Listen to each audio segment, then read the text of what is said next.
Meantime, Minister of Foreign Affairs, the Honourable Darren Henfield, says the return home of Bahamians stranded abroad is the result of about a month of work by a special committee put in place to repatriate the group.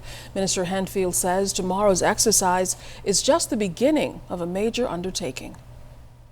We're very pleased that we can finally have Bahamians coming home from South and Central Florida, which obviously has the largest preponderance of Bahamian nationals. Last count, we had well near 465 Bahamians in that area. And so we thought to engage the first phase of this movement would be in a natural place, would have been in Florida, and that's what we're doing. But we hope to continue assisting Bahamians as best as we can, because this is a very expensive undertaking to get them home from wherever they might find themselves. What we have been doing all over the world that we have our missions, as far as China and Europe and elsewhere, Canada, we've been registering Bahamians as best as we can so that we can know who they are. We have some even in the Dominican Republic and other places in the region. And so we have to coordinate very carefully how we assist them in coming home. But we're well underway.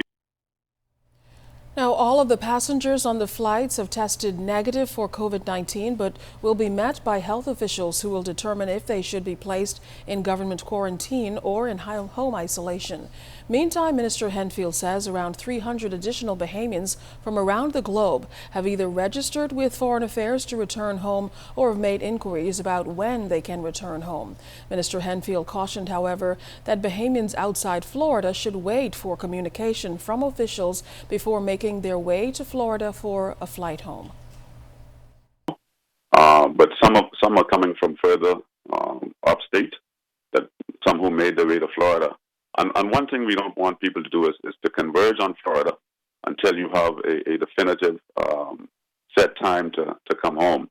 And as long as when we go through the database, as we gather the information, we're going to send information back to you to tell you when you should come from Atlanta, or if we're going to move a flight from Atlanta or Orlando, wherever you are. Just stay in contact with the various missions, and we'll see how we can get you home. I don't know specifically, but I know some people are from various islands. I have at least 10 from Abaco. I know there's one from Exuma, and there are a few from other places. Of course, you know we have flights coming into New Providence and to Grand Bahama, and so it's a good dynamic group, I think, of Bahamians returning home, and families are going to be happy to see them.